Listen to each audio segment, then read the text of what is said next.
Assalamualaikum warahmatullahi wabarakatuh. Selamat pagi. Hari ini kita akan belajar mengenai perdagangan antar negara atau perdagangan internasional, yaitu perdagangan yang dilakukan oleh masyarakat suatu negara dengan negara lain. Masyarakat dalam hal ini bisa berupa individu, kelompok, lembaga, maupun pemerintahan suatu negara. Ruang lingkup perdagangan internasional mencakup perpindahan barang dan jasa dari suatu negara ke negara lain, perpindahan modal melalui investasi, perpindahan tenaga kerja, perpindahan teknologi, dan penyampaian informasi tentang kepastian adanya bahan baku dan pangsa pasar. Aktivitas perdagangan antar negara yang pertama adalah ekspor. Ekspor merupakan kegiatan menjual barang atau produk ke luar negeri. Tujuannya untuk memperoleh keuntungan. Komoditas ekspor Indonesia dari sektor migas dan non-migas. Dengan kegiatan ini pemerintah mendapat penghasilan dari devisa. Pemerintah juga mendapat penghasilan dari pengiriman tenaga kerja, pengangkutan, dan pariwisata. Berikut adalah komoditas ekspor unggulan Indonesia.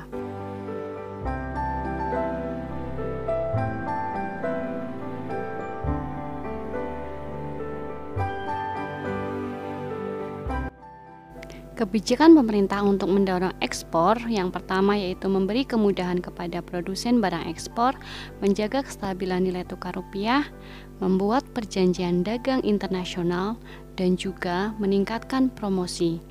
Dengan adanya kebijakan ini diharapkan ekspor Indonesia meningkat.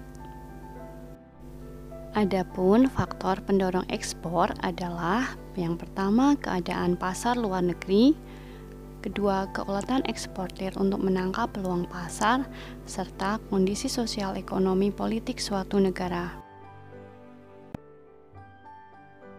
Aktivitas perdagangan antar negara yang kedua adalah impor. Impor merupakan kegiatan membeli barang atau produk dari luar negeri. Agar tidak merugikan produk dalam negeri, diperlukan proteksi dengan cara pengenaan bea masuk dan kuota impor.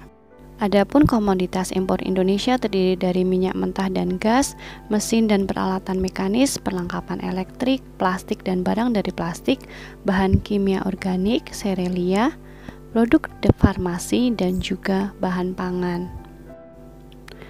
Manfaat perdagangan antar negara yaitu untuk memperoleh keuntungan, memperoleh barang yang tidak dapat diproduksi di dalam negeri, menjalin persahabatan antar negara, transfer teknologi modern, memperluas kesempatan kerja, serta menstabilkan harga.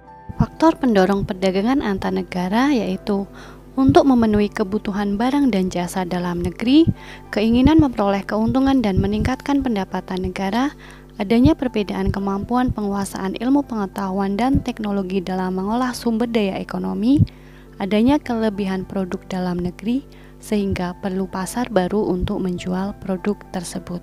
Perbedaan perdagangan antar pulau dengan perdagangan antar negara yaitu peluang perdagangan yang lebih luas, adanya kedaulatan bangsa, serta dalam perdagangan antar negara kita menggunakan kurs tukar.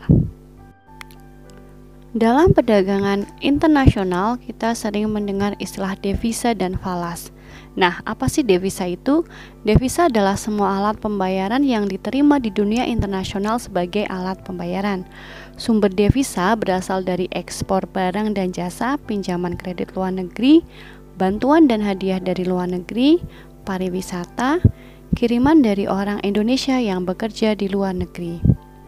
Fungsi devisa antara lain membayar impor dan barang jasa, membiayai kedutaan dan konsulat di luar negeri, membiayai perjalanan dinas dan kunjungan pejabat luar negeri, membiayai misi kesenian dan kontingen olahraga ke luar negeri, serta membayar asuransi utang luar negeri.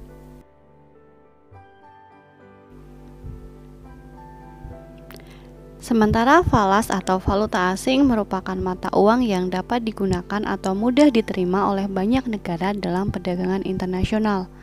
Dalam jual beli falas ada dua, yaitu kurs beli dan kurs jual. Kurs beli adalah kurs yang diberlakukan oleh bank ketika membeli mata uang asing. Sementara kurs jual adalah kurs yang diberlakukan ketika menjual mata uang asing. Nah, itu tadi pembahasan kita mengenai perdagangan internasional. Silahkan perluas pemahaman kalian dengan membaca referensi dan kita lanjutkan dalam diskusi.